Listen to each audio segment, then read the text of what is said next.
الحمد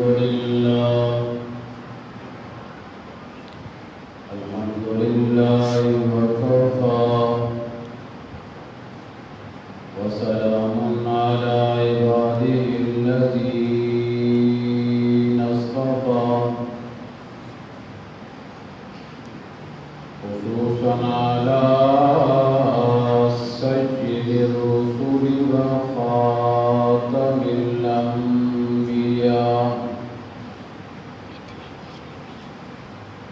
وعلى آله وأصحابه الأتقياء. أما بعد فأعوذ بالله من الشيطان الرجيم.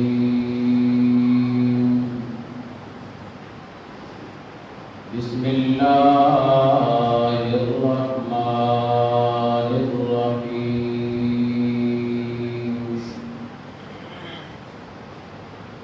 ولا تباشروهن وأنتم عاكفون في المساجد تلك حدود الله فلا تقربوها كذلك يبين الله آياته للناس لعلهم يتقون. صدقت يا رب العالمين.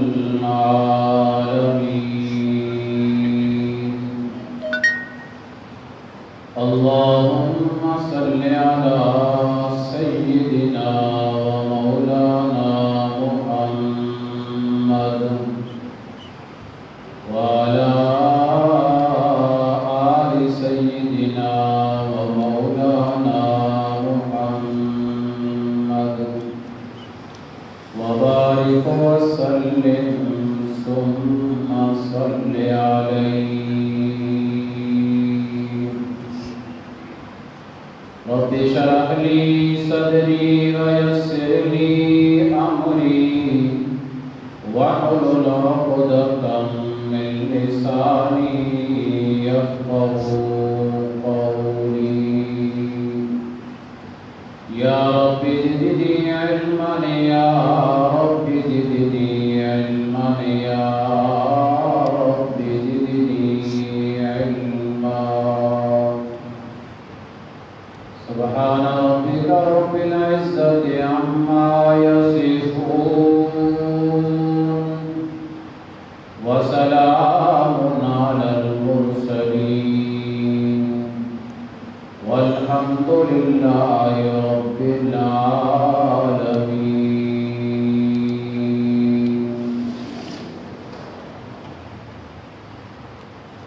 سامعین محترم، عزیزان گرامی، گزشتہ جمعہ پہ رمضان المبارک میں ہونے والی ایک جنگ کا تذکرہ کیا تھا جو 17 رمضان المبارک کو مسلمانوں اور مشرکین مکہ کے درمیان بدر کے مقام میں جنگ ہوئی ہے۔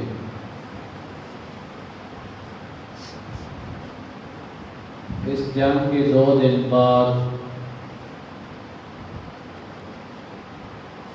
نبی پاک صلی اللہ علیہ وسلم کی دوسرے نمبر کی بیٹی جو سیدنا عثمان ذو النورین رضی اللہ عنہ کی عقد نکاح میں تھی، رمضان مبارک کی 19 تاریخ کو ان کی وفات ہوئی ہے۔ یہی وجہ بنی تھی کہ رسول اللہ صلی اللہ علیہ وسلم نے حضرت عثمان کو یہ بات فرمائی کہ آپ رقیہ کی تیمارداری کریں اور علاج معالجہ کریں اور ان کا خیال رکھیں، آپ کو بدر میں آنے کی اجازت نہیں ہے، لیکن فضیلت کے لحاظ سے اور غنیمت کے لحاظ سے رسول اللہ صلی اللہ علیہ وسلم نے حضرت عثمان کو شریک رکھا ہے۔ بدریوں میں ان کا نام بھی شامل ہے اور ان کی غنیمت بھی شامل ہے، اور یہ اتفاقی بات ہے کہ نبی پاک صلی اللہ علیہ وسلم کی جو سب سے چھوٹی بیٹی ہے حضرت فاطمہ رضی اللہ عنہا، ان کا انتقال ملال بھی رمضان المبارک میں ہوا۔ اولاد تو ویسے ساری پیاری ہوتی ہے، لیکن جو اولاد سب سے چھوٹی ہوتی ہے اس سے پیار بڑی اولاد کی نسبت میں زیادہ ہوتا ہے۔ اس وجہ سے آپ صلی اللہ علیہ وسلم کی اولاد میں سے سب سے چھوٹی بیٹی حضرت فاطمہ ہے۔ رسول اللہ صلی اللہ علیہ وسلم کو بھی پیار سب سے زیادہ حضرت فاطمہ سے تھا۔ ایک موقع پہ رسول اللہ صلی اللہ علیہ وسلم نے فرمایا، فاطمہ تو بضعۃ منی، فاطمہ میرے جگر کا ٹکڑا ہے، من آذاها فقد آذنی، من اغضبها فقد ابغضنی، جس نے میری بیٹی فاطمہ کو ناراض کیا ہے اس نے میں محمد کو ناراض کیا ہے، اور دوسرے الفاظ جو ہیں، جس نے میری بیٹی فاطمہ کو اذیت دی ہے اس نے مجھے اذیت دی ہے۔ یہ ایک پیار کی علامت ہے، محبت کی علامت ہے۔ جتنا پیار رسول اللہ صلی اللہ علیہ وسلم کو حضرت فاطمہ سے تھا، اتنا ہی بڑا غم بھی حضرت فاطمہ پہ آیا۔ نبی پاک صلی اللہ علیہ وسلم مرض الموت میں، بخاری اور مسلم میں یہ بات موجود ہے، حضرت عائشہ رضی اللہ عنہ راوی حدیث ہیں، کہتی ہیں کہ ایک دن ہم ازواج مطہرات رسول اللہ صلی اللہ علیہ وسلم کے پاس موجود تھی، اتنے میں حضرت فاطمہ رضی اللہ عنہا وہ بھی رسول اللہ صلی اللہ علیہ وسلم کی مجلس میں تشریف لائی، تو حضرت عائشہ کہتی ہے کہ جو چلنے کا انداز رسول اللہ صلی اللہ علیہ وسلم کا تھا وہی چلنے کا انداز حضرت فاطمہ کا بھی تھا، چال میں کوئی فرق نہیں تھا۔ جو ہی حضرت فاطمہ رسول اللہ صلی اللہ علیہ وسلم کے سامنے آئی تو آپ نے یہ لفظ فرمایا، مرحبا یا ابنتی، میں اپنی بیٹی کی آمد پہ خوش آمدید کہتا ہوں۔ میری بیٹی میرے گھر میں آئی تو مجھے اس کے آنے پہ خوشی ہوئی ہے۔ اور اس کے بعد حضرت فاطمہ رسول اللہ صلی اللہ علیہ وسلم کے پاس بیٹھی تو نبی پاک صلی اللہ علیہ وسلم نے حضرت فاطمہ کو اشارہ کیا تو حضرت فاطمہ نے اپنا کام جو ہے وہ رسول اللہ صلی اللہ علیہ وسلم کے منہ مبارک کے ساتھ لگایا، اور نبی پاک صلی اللہ علیہ وسلم نے سرگوشی میں چپکے چپکے سے حضرت فاطمہ کے کان میں ایک بات کہہ دی ہے جو دوسرے ساتھ بیٹھی ازواج مطہرات نے اس بات کو نہیں سنا۔ تو فاطمہ نے جب کان کو پیچھے کیا تو وہ رونے لگی ہیں۔ بخاری کی روایت میں ہے بکت بکان شدیدہ، حضرت فاطمہ زور سے رونے لگی ہیں۔ تو اس کے غم کو دیکھ کر، اس کے حزن کو دیکھ کر اور اس کی پریشانی کو دیکھ کر پھر رسول اللہ صلی اللہ علیہ وسلم نے حضرت فاطمہ کو دوبارہ اشارہ کیا تو فاطمہ نے اپنا کان دوبارہ رسول اللہ صلی اللہ علیہ وسلم کے منہ مبارک کے ساتھ لگایا۔ تو پھر ایک سرگوشی کے بعد رسول اللہ صلی اللہ علیہ وسلم نے حضرت فاطمہ کے کان میں کہی تو اس کے سننے کے بعد حضرت فاطمہ ہنسنے لگے۔ یہ جو دو باتیں ہوئی ہیں، ابھی رسول اللہ صلی اللہ علیہ وسلم تھوڑی دیر وہاں پہ تشریف فرما رہے تو حضرت عائشہ کہتی ہیں کہ کچھ کام کے لیے یا ہو سکتا ہے نماز کے لیے رسول اللہ صلی اللہ علیہ وسلم وہاں سے اٹھ کر مجلس سے چلے گئے۔ جب آپ چلے گئے نا تو میں نے فوراً حضرت فاطمہ کو پکڑ لیا۔ میں نے کہا مجھے سچ سچ بتا، آپ کو رسول اللہ صلی اللہ علیہ وسلم نے کیا فرمایا؟ دیکھا حضرت فاطمہ بھی بڑی ذہین تھی، وہ کہتی ہے اگر مجھے آپ کو بتانے کی اجازت ہوتی تو رسول اللہ آپ کے سامنے مجھے بتلا دیتے۔ جب آپ نے مجھے چھپ کر بتلایا ہے، میرے کان میں سرگوشی کی ہے، اسی لیے کی ہے نا کہ آگے نہیں کرنی ہے یہ بات۔ اگر یہ راز کی بات نہ ہوتی تو رسول اللہ ظاہر میں کہہ لیتے، آپ ہی سن لیتے اور میں بھی سن لیتی۔ تو آپ نے میرے کان میں چونکہ راز کی بات کہی ہے، اس لیے رسول اللہ صلی اللہ علیہ وسلم کی راز کو بات کو میں ظاہر کرنے کے لیے تیار نہیں۔ پوچھنے والی ماں ہے اور جس سے پوچھا جا رہا ہے وہ بیٹی ہے، لیکن بیٹی نے اپنے ماں کو بھی بات نہیں بتلائی۔ حضرت عائشہ حضرت فاطمہ کی ماں ہی لگتی ہے نا، نبی پاک کی زوجہ جو ہے، سگی نہیں ہے تو مدرئی سے، اور دوسرے لحاظ سے امہات المومنین ہے، سب مومنوں کی ماں ہے، اس لحاظ سے بھی ماں بنتی ہے۔ پھر چند دنوں بعد رسول اللہ صلی اللہ علیہ وسلم کا انتقال ہو جاتا ہے تو پھر حضرت عائشہ نے فاطمہ سے دوبارہ پوچھا کہ آپ بتاؤ مجھے رسول اللہ صلی اللہ علیہ وسلم نے آپ کے کان میں کیا بات کہی تھی؟ کون سی وہ راز کی بات تھی جو مجھ سے اور باقی ازواج مطہرات سے چھپ کر صرف آپ کے کان میں اللہ کے پیغمبر نے وہ بات کہی ہے؟ تو حضرت فاطمہ کہتی ہیں آپ کا جو راز تھا وہ آپ کی زندگی تک محدود تھا۔ اب چونکہ آپ دنیا کی زندگی سے کوچ کر گئے، انتقال کر گئے، یہاں سے چلے گئے، اب اگر اس بات کو میں ظاہر بھی کر دوں نا تو وہ جو راز والی بات تھی وہ راز نہیں رہا۔ اب میں آپ کو بتا دیتی ہوں کہ پہلی مرتبہ رسول اللہ صلی اللہ علیہ وسلم نے میرے کان کے اندر یہ بات کہی ہے کہ فاطمہ ہر سال جبریل امین میرے پاس آتے رمضان میں اور میرے ساتھ قرآن کا دور کرتے ہیں، اور اس مرتبہ ایک انوکھی سی بات بنی ہے کہ جبریل ایک مرتبہ نہیں 2 مرتبہ میرے پاس آئے ہیں اور 2 مرتبہ میرے ساتھ قرآن پاک کا دور کیا ہے۔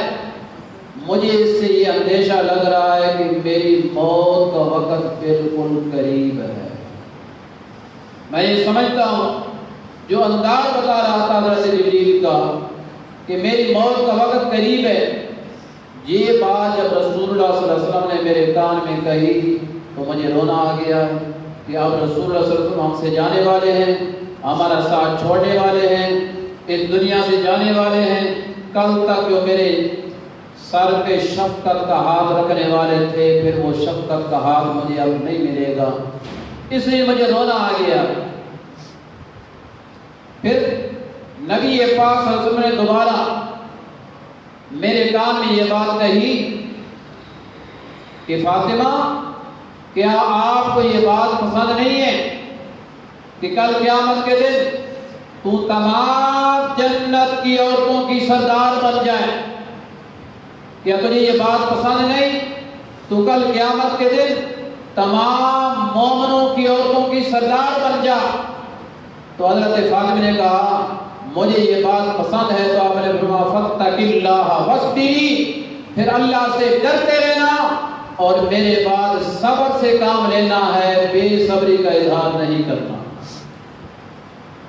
اور ایک بات یہ ہے کہ میں آپ سے پہلے دنیا سے جا رہا ہوں، تو میں آپ کے لیے ایسے پیش رو اور پیش خیمہ ہوں اور میں آپ کا انتظار کروں گا۔ دوسری روایت میں ہے نبی پاک صلی اللہ علیہ وسلم پہلی مرتبہ میں موت کی خبر دی ہے تو مجھے رونا آ گیا۔ دوسری مرتبہ نبی پاک صلی اللہ علیہ وسلم نے میرے کان میں یہ بات کہی فاطمہ میرے دنیا سے چلے جانے کے بعد میرے خاندان میں سے سب سے پہلے تم ہی آ کر مجھے ملو گی۔ تو اس وقت مجھے خوشی ہو گئی ہے کہ چلو اگر آپ صلی اللہ علیہ وسلم مجھ سے روٹ کے جا بھی رہے ہیں، ازواج مطہرات بھی ہیں، میں آپ کی بیٹی بھی ہوں اور بھی آپ کے خاندان کے لوگ ہیں، لیکن رسول اللہ یہ خوشخبری دے گئے ہیں کہ مجھے سب سے پہلے آپ ہی آ کر ملو گی۔ اور یہ ملاقات کہاں ہوئی ہے؟ جنت میں۔ کہاں ہوئی ہے؟ سارے بولو۔ حضرت فاطمہ کی جو قبر مبارک ہے وہ تو جنت البقیع میں ہے، اور آپ صلی اللہ علیہ وسلم کا روضہ جو وہ مسجد نبی کے ساتھ ہے، یہاں تو قبریں آپس میں نہیں مل سکی ہیں، تو وہ جو آپ کی ملاقات حضرت فاطمہ کے ساتھ ہونی تھی وہ جنت میں ہونی تھی اور وہ جنت کے اندر ہوئی ہے۔ اسی لیے یہ بات ثابت ہو گئی ہے کہ حضرت فاطمہ کی دنیا سے چلے جانے کے بعد جنت کی زندگی ہے اور رسول اللہ صلی اللہ علیہ وسلم کی دنیا سے چلے جانے کے بعد بھی جنت کی زندگی۔ تو یہ حضرت فاطمہ رضی اللہ عنہا نبی پاک صلی اللہ علیہ وسلم کی سب سے پیاری بیٹی تھی۔ اب تھوڑی تھوڑی باتیں سب کے بارے میں ذکر ہوگی، اور یہ بھی اتفاقی بات ہے کہ حضرت عائشہ صدیقہ رضی اللہ عنہا کا انتقال بھی رمضان میں ہوا ہے۔ اب تھوڑا سا تذکرہ حضرت فاطمہ حضرت عائشہ کا بھی ہونا چاہیے۔ بخاری میں ہے کہ حضرت عائشہ کہتی ہیں میری جب شادی ہو گئی تھی تو ایک دن رسول اللہ صلی اللہ علیہ وسلم نے مجھے کہا عائشہ آپ کے ساتھ شادی ہونے سے پہلے 3 راتیں خواب کے اندر تمہاری تصویر اللہ مجھے دکھاتے رہے۔ کتنی راتیں؟ 3 راتیں خواب کے اندر اللہ تیری تصویر مجھے دکھاتے رہے۔ ایک فرشتے کو اللہ نے بھیجا ہے، ریشمی کپڑے کے اندر آپ کی تصویر تھی، نیچے بھی ریشم کا کپڑا، اوپر بھی ریشم کا کپڑا، اس کے اندر آپ کی تصویر تھی، اور وہ تصویر لے کر فرشتہ میرے پاس آیا اور اس نے یہ کہا کہ اللہ کہتے ہیں یہ تمہاری بیوی ہے۔ تو رسول اللہ صلی اللہ علیہ وسلم کہتے ہیں میں نے جو ریشم کا کپڑا اوپر سے اٹھایا تو اس میں حضرت عائشہ آپ کی تصویر موجود تھی۔ تو میں نے اس وقت یہ بات کہی ہے اگر اللہ کی تقدیر میں یہ میری بیوی بننے والی ہے تو پھر انشاءاللہ ضرور یہ بات ہو کر رہے گی۔ دنیا کی کوئی طاقت میری بیوی کو حضرت عائشہ کو میری بیوی بننے سے روک تو نہیں سکتا ہے۔ حضرت عائشہ اسی بات میں فخر کیا کرتی تھی کہ میرا انتخاب اللہ نے کیا۔ کس نے کیا ہے؟ اللہ نے کیا ہے۔ صدیق کے گھرانے کو نبوت کی زوجیت میں اللہ نے دیا ہے، اللہ کا انتخاب تھا۔ عمر اگرچہ سب بیویوں سے چھوٹی تھی لیکن علم اور حلم اور رسول اللہ صلی اللہ علیہ وسلم کی جو محبت تھی وہ ساری بیویوں سے زیادہ آپ کو حضرت عائشہ سے محبت تھی۔ ایک دن وہ آیا، حضرت عائشہ کہتی ہیں میں اپنے گھر میں تھی اور رسول اللہ صلی اللہ علیہ وسلم بھی میرے گھر میں تھے، اور رسول اللہ کہتے ہیں کہ عائشہ ھذا جبریل، یہ جبریل ہے، انہ یقرؤ کہ السلام، اور یہ جبریل مجھے کہہ رہے ہیں کہ میری طرف سے عائشہ کو سلام دے دو. تو حضرت عائشہ کہتی ہیں اگر جبریل نے مجھے سلام دیا ہے تو میں بھی اس پہ سلام کرتی ہوں. وعلیہ السلام ورحمۃ اللہ 2 لفظ بولے ہیں. اور نبی پاک صلی اللہ علیہ وسلم حضرت عائشہ کہتی ہیں کہ وہ جو جبریل تھے نا وہ نبی کو نظر آ رہے تھے لیکن مجھے نظر نہیں آ رہے تھے. آپ نے اشارہ کیا جبریل ہے تو میں نے مان لیا. آپ نے ان کی بات سن لی ہے, وہ مجھے بتلا دی تو میں نے مان لیا ہے, ورنہ جبریل مجھے نظر نہیں آ رہے تھے, البتہ اللہ کے پیغمبر کو نظر آ رہے تھے, وہ وہی لے کر آئے تھے غیر مطلوب. تو وہی کے اندر جو فرشتہ تھا وہ رسول اللہ صلی اللہ علیہ وسلم کو نظر آیا کرتا تھا. یہ حضرت عائشہ ہیں.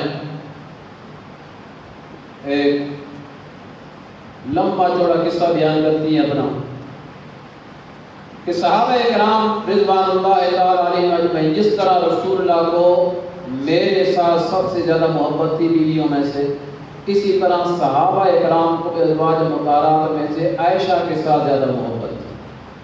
اور یہ طبیعی بات ہے, یہ فطرتی بات ہے کہ صحابہ کرام میری باری کا انتظار کرتے رہتے تھے کہ کب رسول اللہ صلی اللہ علیہ وسلم حضرت عائشہ کے گھر میں جائیں گے اور ہم ہدایہ بھیجیں گے.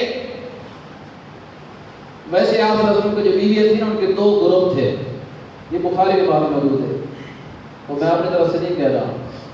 تو ایک گروپ کے سردار جو تھی حضرت عائشہ تھی, ان کے حضرت صفیہ تھی, حضرت حفصہ تھی, حضرت سودا, یہ چار علیحدہ تھی.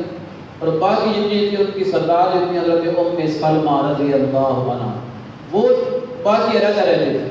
یہ ایک جوڑ تھا گروہ, وہ دوسرا گروہ تھا.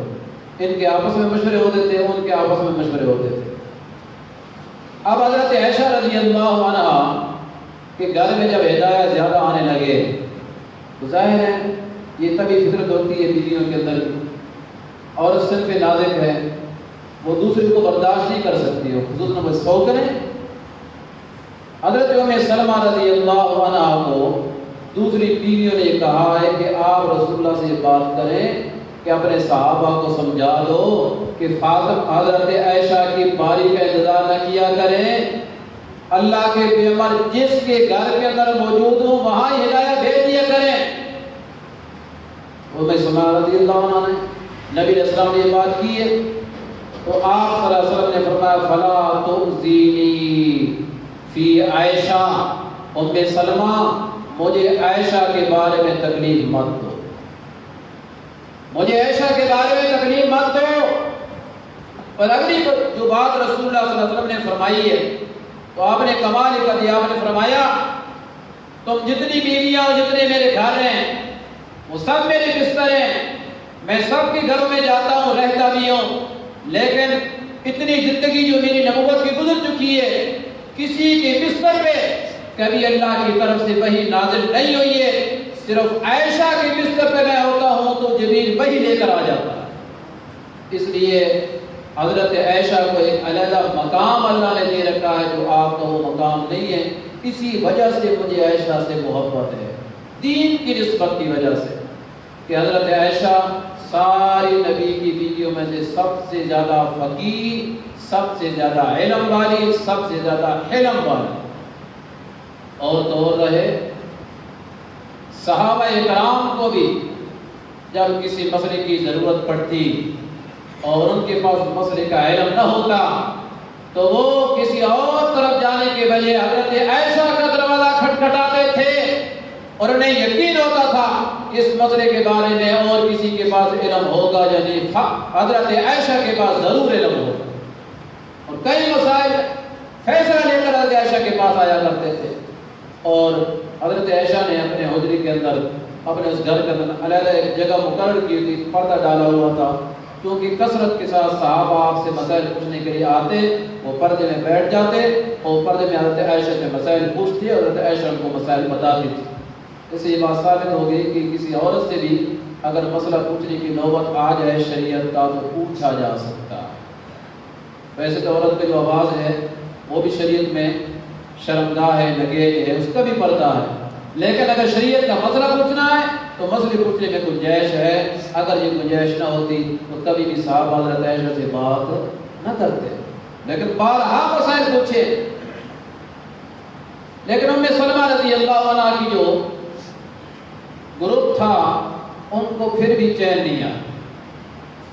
اس کے بعد حضرت ام سلمہ رضی اللہ عنہ نے یہ بات بھی کہی کہ یا رسول اللہ میں اللہ سے توبہ کرتی ہوں, اگر میری بات سے آپ کو تکلیف پہنچی ہے تو میں معافی مانگتی ہوں. لیکن چینیہ نے کہا چلو آپ ایسے کرو کہ نبی علیہ السلام کو حضرت فاطمہ سے بڑی محبت ہے, ہم حضرت فاطمہ کو سفارشی بناتے ہیں اور انہیں کہتی ہیں کہ آپ جا کر اللہ کے پیغمبر سے بات کریں. تو انہوں نے فاطمہ سے کہا ہے, حضرت فاطمہ نے ان کی بات مان لی. ساری مائیں تھیں ادھر بھی اور ادھر بھی مائیں تھیں, اس میں بات بھی پوری تھی. چلو میں سفارش کر دیتی ہوں. سفارش یہی تھی کہ صحابہ سے یہ بات کہیں ہدایت کے لیے حضرت عائشہ کی باری کا انتظار نہیں کرنا ہے, جہاں اللہ کے پیغمبر موجود ہو وہاں پہ ہدایت بھیج دیا ہے. یہ جو بات کی ہے تو آپ نے فرمایا فاطمہ آپ کو یہ بات پسند نہیں ہے کہ جس سے تیرا باپ محبت کرتا ہے تو بھی اس سے محبت کر. تو حضرت فاطمہ کہتے بلا کیوں نہیں. تو آپ نے فرمایا مجھے عائشہ سے دوسری بیویوں کی نسبت زیادہ محبت ہے, آپ بھی عائشہ سے محبت کیا کریں, لہذا اس معاملے کے اندر آپ مجھ سے سفارش نہ کریں. تو حضرت فاطمہ بھی اس سفارش سے پھر رک گئی ہیں, مزید دوبارہ بات نہیں کہی ہے. حضرت عائشہ کو اللہ نے تمام ازواج مطہرات میں ایک علیحدہ مقام عطا فرمایا.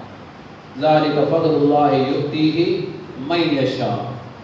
یہی تو ان کے مقدر کی بات ہے کہ نبی پاک صلی اللہ علیہ وسلم اپنے زندگی کے آخری ایام باوجود اس کی کہ آپ باری کا لحاظ کیا کرتے تھے اور باری مقرر کرنا آپ کے ذمہ فرض بھی نہیں تھی. امت کے ذمہ فرض ہے لیکن نبی کی ذمہ فرض نہیں تھی. اس کے باوجود آپ باری مقرر کی ہوئی تھی, آپ اپنی بیوی کے گھر میں رات گزارا کرتے تھے, دن کو بھی جایا کرتے تھے. لیکن جب بیمار ہو گئے ہیں اب وہ اپنی باری بھی نہیں ختم کرنا چاہتے اور اپنی مرضی بھی نہیں کرنا چاہتے, اور بار بار آپ صلی اللہ علیہ وسلم یہی پوچھ رہے ہیں کہ میرا نمبر عائشہ کے گھر میں کب ہوگا, میرا نمبر عائشہ کے گھر میں کب ہوگا, میری باری عائشہ کے گھر میں کب ہوگی. بار بار یہ بات جو ازواج مطہرات نے سنی ہے تو وہ سمجھنے لگی ہے کہ آپ کو کیونکہ تکلیف بھی ہے, آپ بیمار بھی ہیں, تو کیوں نہ ہم اپنی باریوں کو قربان کر لیں اور آپ کو ہم خود اجازت دے دیں کہ آپ حضرت عائشہ کے گھر میں باری کی بغیر بھی چلیں. تو تمام بیویوں نے اس بات پہ اتفاق کر لیا ہے کہ آپ حضرت عائشہ کے گھر میں رہیں, ہمیں جب ضرورت ہوگی تو ہم آپ کے گھر میں آ جائیں گے, حضرت عائشہ کے گھر میں آ جائیں. تو نبی پاک صلی اللہ علیہ وسلم نے زندگی کے آخری جو ایام تھے 5, وہ سارے ایام حضرت عائشہ کے گھر میں گزارے. اور یہ نصیب کی بات ہے کہ نبی پاک صلی اللہ علیہ وسلم کی روح مبارک بھی عائشہ کی گود میں نکلی ہے, اور عائشہ ہی ایک واحد وہ نبی کی بیوی ہے جو نبی پاک صلی اللہ علیہ وسلم کی موت مبارک کی عینی گواہ ہے. اس کے علاوہ اور کوئی عینی گواہ موجود, اور وہ عینی گواہ آپ صلی اللہ علیہ وسلم کی موت کی تعبیر یوں بیان کرتی ہیں کہ نبی پاک صلی اللہ علیہ وسلم کی روح مبارک جب آپ کے جسم سے نکلی ہے مجھے اتنی بہترین خوشبو آئی ہے کہ زندگی میں اس سے بہتر میں نے کبھی خوشبو نہیں سونگھی ہے. سب سے بہتر خوشبو میں نے اس وقت سونگھی ہے.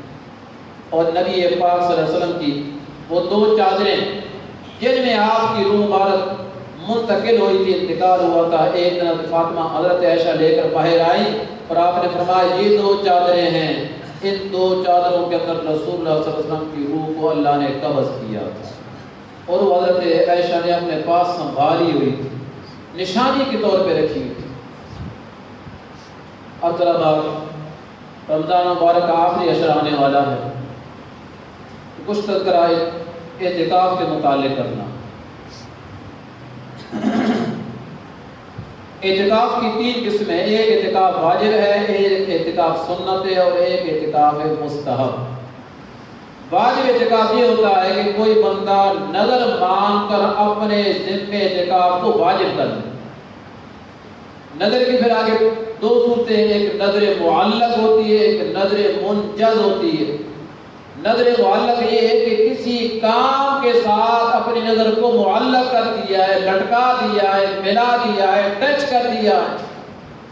مثلا یہ بات کہہ دیے کہ اگر مجھے اللہ نے اس بیماری سے صحت عطا فرمائی تو میں اللہ کے لیے 10 دن کا اعتکاف کروں گا۔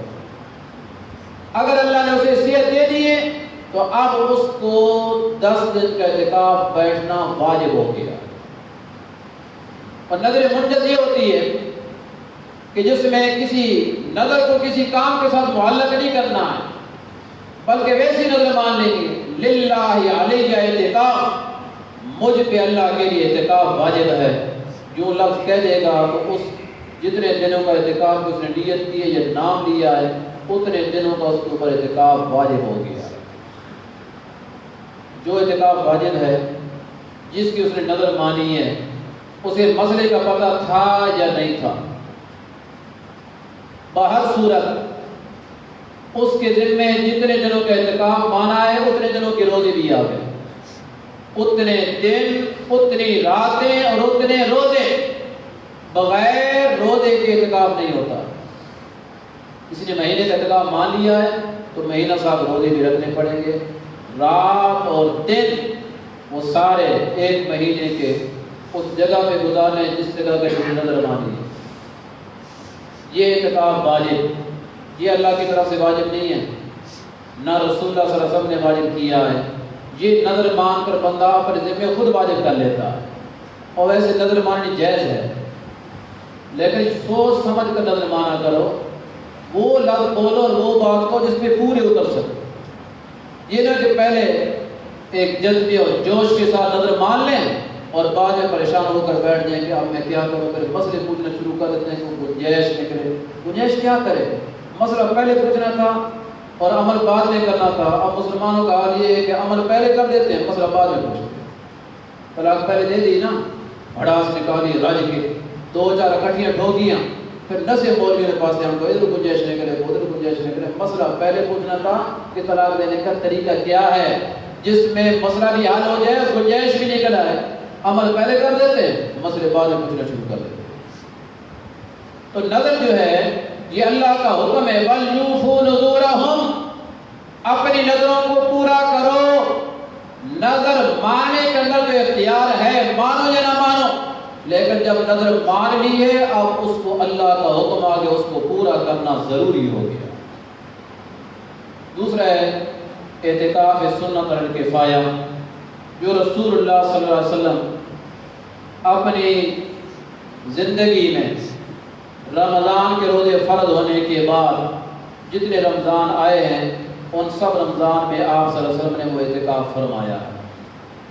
2 ہجری میں روزے فرض ہوئے، اس سے تو پہلے روزے نہیں تھے تو اعتکاف بھی نہیں تھا۔ جب روزے آئے تو ساتھ اعتکاف بھی آ گیا، روزے آئے تو ساتھ فطرانہ بھی آ گیا ہے، روزے آئے تو ساتھ عید الفطر بھی آ گئی ہے، بہت سارے مسائل آ گئے کہ روزے آئے تو اس کے بعد عید الاضحیٰ بھی آ گئی۔ عید الاضحیٰ اور عید الفطر اور روزے اور فدیہ یہ سارے معاملات 2 ہجری میں ضروری ہوئے۔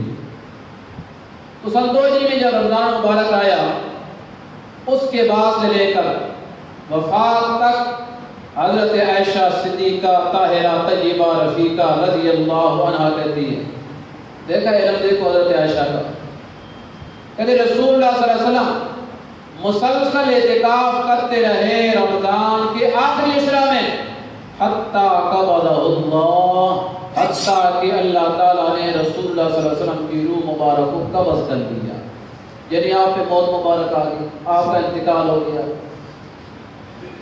جو عمل رسول اللہ صلی اللہ علیہ وسلم نے مسلسل کیا ہے، جس پہ مواظبت اختیار کی ہے، جس پہ ہمیشگی اختیار کی ہے، جس پہ دوام اختیار کیا ہے، وہ عمل رسول اللہ صلی اللہ علیہ وسلم کا سنت بنتا ہے۔ اور جو عمل آپ صلی اللہ علیہ وسلم نے کبھی کبھار کیا ہے، مسلسل نہیں کیا ہے، وہ عمل سنت نہیں ہوا کرتا۔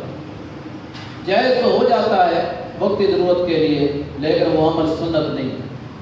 یہی سے یہ بات ثابت ہے کہ نبی پاک صلی اللہ علیہ وسلم نے اپنی زندگی کے آخری جو رمضان تھا اس میں بجائے 10 دنوں کے آپ نے 20 دنوں کا اعتکاف کیا۔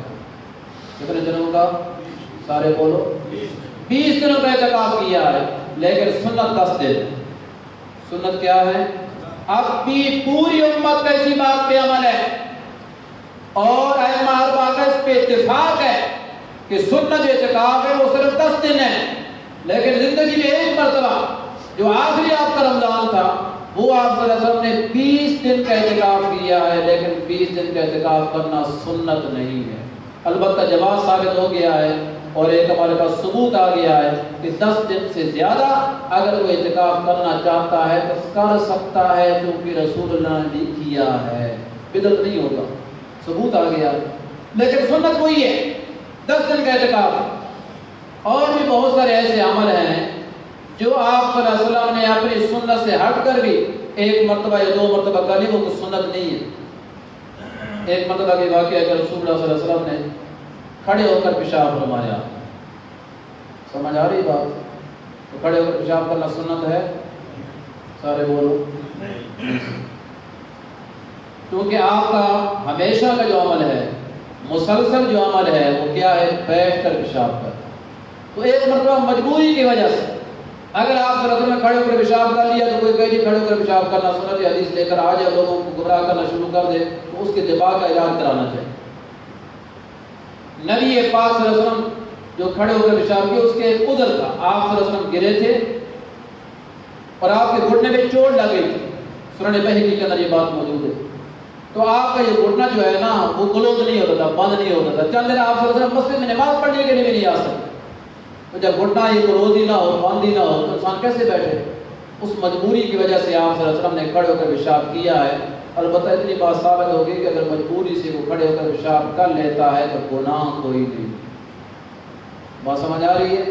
مجبوری سے وہ کر لیتا تو گناہ، لیکن یہ مجبوری کوئی نہیں کہ پینٹ شرٹ پہنی ہوئی ہے اور بیٹھا نہیں جا رہا تو لہٰذا کھڑے ہو کے کر لیتے ہیں، یہ کوئی مجبوری نہیں ہے۔ کب شریف نے آپ کو کہا ہے کہ آپ پینٹ شرٹ پہنو؟ اسلامی لباس پہنو، جو اسلام کا لباس ہے۔ غیر مسلم تمہارے لباس کو نہیں اختیار کرتے، تمہیں ان سے بڑی محبت آ گئی کہ آپ غیر مسلم کا لباس اختیار کرتے۔ ہمیں چاہیے کہ ہمیں اپنے نبی کے ساتھ محبت ہو، آپ کے کردار کے ساتھ، آپ کے اعمال کے ساتھ، آپ کے لباس کے ساتھ، آپ کی عادات کے ساتھ محبت ہونی چاہیے کہ جیسے آپ صلی اللہ علیہ وسلم نے لباس پہنا ہے ہم بھی ایسا ہی لباس پہنیں، تو اس کے پہننے میں ثواب بھی ہوگا اور رسول اللہ صلی اللہ علیہ وسلم کی سنت بھی ادا ہو جائے گی۔ زیادہ پینٹ شرٹ پہن کے جو کھڑے ہو کر پیشاب کرتے ہیں یہ کوئی عذر نہیں ہے۔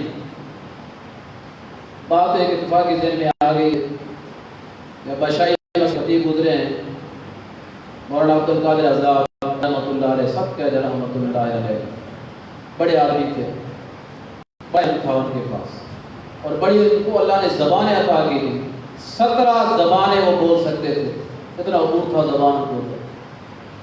ممبر کے اوپر ان سے ایک مرتبہ ایک بندے نے مسئلہ پوچھا ہے کہ حضرت یہ بتلائیں پینٹ شرٹ میں نماز ہو جاتی ہے؟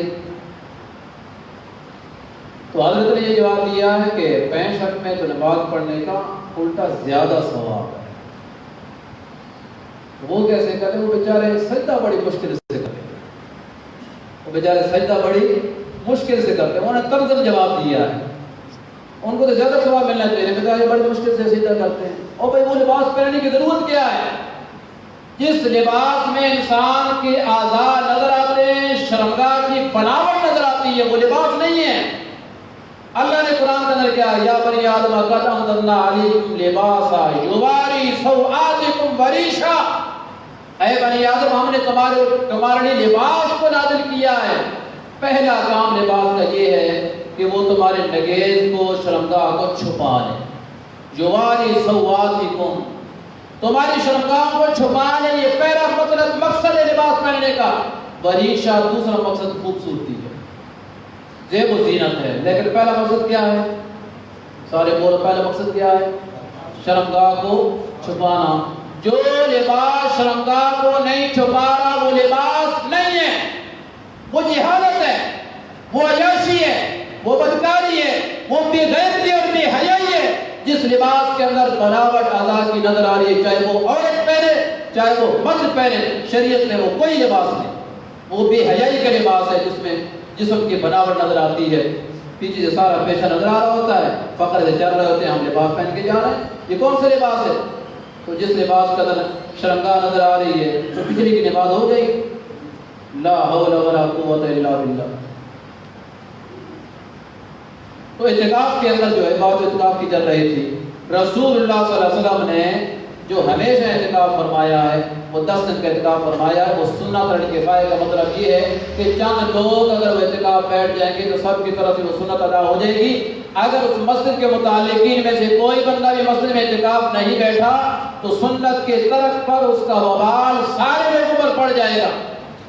سنت کے ترک پر بھی وبال ہوتا ہے، اللہ تعالیٰ کی ناراضگی ہوتی ہے، بلکہ وعید شدید اللہ نے بیان کی ہے، قرآن پاک نے بیان کی ہے، وَمَن يُشَاقِقِ الرَّسُولَ مِن بَعْدِ مَا تَبَيَّنَ لَهُ الْهُدَىٰ، جو بندہ رسول اللہ صلی اللہ علیہ وسلم کی سنت کی مخالفت کرتا ہے، مِن بَعْدِ مَا تَبَيَّنَ لَهُ الْهُدَىٰ، اس کے بعد سنت کا علم آ چکا ہے، وَيَتَّبِعْ غَيْرَ سَبِيلِ الْمُؤْمِنِينَ، اور صحابہ کے راستے سے ہٹ کر کسی اور راستے پہ چلتا ہے، نُوَلِّهِ مَا تَوَلَّىٰ، اللہ کہتے ہیں چاہے جہاں پہ جاتا ہے، نُصْلِهِ جہنم، ٹھکانہ اس کا جہنم ہے، وَسَاءَتْ مَصِيرًا، اور بہت برا ہے ٹھکانہ اس کے۔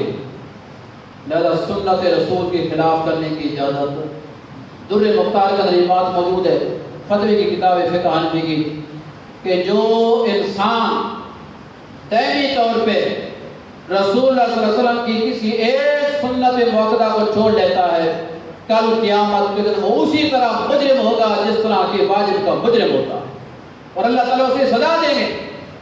اس لیے کہ ہم نے جو کلمہ پڑھا ہے لا الہ الا اللہ، اللہ کے احکام مانیں گے، محمد رسول اللہ، رسول اللہ صلی اللہ علیہ وسلم کا طریقہ اور سنت مانیں گے، اس کلمے کے خلاف ہو گیا۔ جو سنت کا منکر ہے وہ نبی کے کلمے کا منکر ہے۔ زبان سے صرف کلمہ پڑھنا کافی نہیں ہے، جب تک کلمے کے تقاضوں کو پورا نہیں کیا جاتا اس وقت تک پڑھنے کا کوئی فائدہ نہیں۔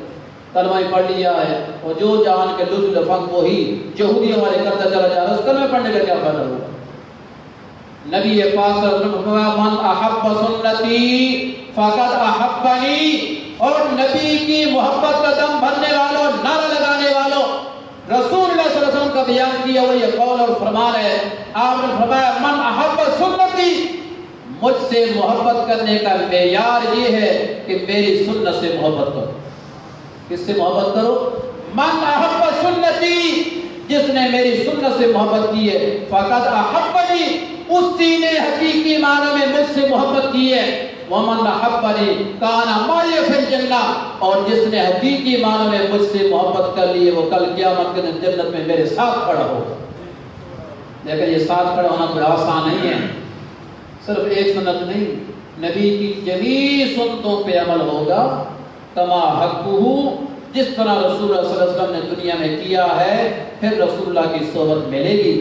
جو سنت کا انکار کر کے بیٹھے ہیں، یا انکار زبانی جو نہیں کیا، عملی طور پہ انکار کیا ہوا ہے، یہ زبانی بھی انکار ہے، عملی بھی انکار ہے، اور پھر دم وہی بھرا ہوا ہے، نعرہ وہی لگا ہوا ہے، ہمیں رسول اللہ سے محبت، لا حول ولا قوت الا باللہ۔ تیسرا جو اعتکاف ہے، اعتکاف مستحب ہوتا ہے۔ مستحب اعتکاف کا مطلب یہ ہے کہ چند گھڑیوں کے لیے آپ مسجد میں آئیں تو اعتکاف کی نیت کر لیں۔ حضرت شاہ ولی اللہ محدث دہلوی رحمۃ اللہ علیہ نے ایک جگہ پہ لکھا ہے کہ صبح کی فجر کی نماز پڑھ لینے کے بعد اشراق تک شریعت کا یہ حکم ہے کہ بہتر یہ کہ آدمی رک رہے، مسجد میں بیٹھا رہے اسی جگہ پہ جہاں پہ اس نے نماز پڑھی ہے، کنارے مسجد سے باہر نہ جائے، ضروری نہیں کوئی جگہ بھی نہیں بدلی ہے، مطلب مسجد سے باہر نہ جائے۔ تو وہ پھر 2 رکعت نماز اشراق پڑھے، تو یہ جو درمیانی وقفہ ہے وہ چاہے گھنٹے کا ہے، پونے گھنٹے کا ہے، آدھے گھنٹے کا ہے، 20 منٹ کا ہے، جتنا بھی ہے، یہ درمیان وقفہ جو آیا ہے، حضرت شاہ ولی اللہ رحمۃ اللہ علیہ کہتے ہیں یہ سارا وقفہ ایک نفلی اعتکاف کے حکم میں ہوتا ہے، وہ نفلی اعتکاف ہے۔ پھر جو بندہ وہ 2 رکعت نماز پڑھ لیتا ہے اشراق کی، تو نبی پاک صلی اللہ علیہ وسلم کا بیان کیا ہوا فرمان ہے، آپ نے فرمایا اسے ایک مقبول حج اور ایک مقبول عمرے کا اللہ تعالیٰ ثواب عطا کرتے ہیں۔ جی لیکن تھوڑا سا یہ انتظار ہے، گھنٹہ، سوا گھنٹہ، پونا گھنٹہ، وہ جو انتظار ہے نا وہ مشکل ہے۔ نماز پڑھنی مشکل ہے، 2 رکعتوں میں کیا ٹائم لگے گا؟ 4 منٹ لگ جائیں گے، 5 منٹ لگ جائیں گے، لیکن جو پہلا انتظار ہے نا اس انتظار کی وجہ سے اتنا بڑا درجہ اللہ نے دیا۔ جس مقام پہ نماز پڑھنی مشکل ہے، یہ عبادت کرنی مشکل ہے، یا وقت نکالنا مشکل ہے، اس مقام پہ اللہ کے پیغمبر نے اور اللہ نے ثواب زیادہ رکھ دیے تاکہ وہ شوق کے ثواب میں آ کر اللہ کی عبادت کرے۔ تو رمضان مبارک جو آخری عشر میں اعتکاف ہے، اس کا بھی حکم رسول اللہ صلی اللہ علیہ وسلم نے یہ بیان کیا ہے کہ جو آخری عشر میں اعتکاف کرے گا تو اللہ تعالیٰ اعتکاف جب ختم ہوگا اسے ایک مقبول حج اور ایک مقبول عمرے کا اللہ تعالیٰ ثواب عطا کرے۔ ویسے جو اعمال ہم نیک کرتے ہیں اللہ کرے، اللہ تعالیٰ ہمارے سارے اعمال کو قبول کرے۔ حج پہ بھی اللہ تعالیٰ ہم سب کو لے جائے، تو پہلے کہ اللہ تعالیٰ ہم کو دوبارہ لے جائے بڑی اچھی بات ہے، اور یہ تو نصیب کی بات ہے جس کو اللہ تعالیٰ لے جائے اپنے گھر میں لے جائے۔ لیکن وہاں ایک بات یہ ہو سکتی ہے، ممکن ہے کسی کے دل میں ریاکاری آ جائے اور اپنے حج کو برباد کر بیٹھے۔ ممکن ہے دل میں یہ بات آ جائے کہ واپس جاؤں گا لوگ مجھے حاجی حاجی کہیں، لو جی حاجی صاحب آ گئے، حاجی صاحب آ گئے، یہ دل میں بات آ گئی تو ریاکاری آ گئی، ثواب ضائع۔ لیکن نبی پاک نے فرمایا یہ جو رمضان مبارک کا آخری عشرہ ہے، اس بندے نے جو اعتکاف اللہ کی رضا کے لیے کر لیا ہے، تیرا وہ حج شاید قبول ہو یا نہ ہو، میں رب نے تجھے مقبول حج مقبول عمرے کا ثواب دے دیا۔ یہ پکا قبول ہے، اس کی قبولیت میں کوئی شک نہیں، اس لیے کہ رسول اللہ نے قبول فرما لیا اور اللہ نے قبول، تو جس کو اللہ رسول نے قبول کر لیا وہ ہمیں بھی کیا ہے، قبول ہے۔ لہذا چند لوگوں کو ہر مسجد میں اعتکاف کر لینا چاہیے تاکہ یہ سنت رسول اللہ صلی اللہ علیہ وسلم کی ادا ہو جائے۔ واخر دعوانا الحمدللہ۔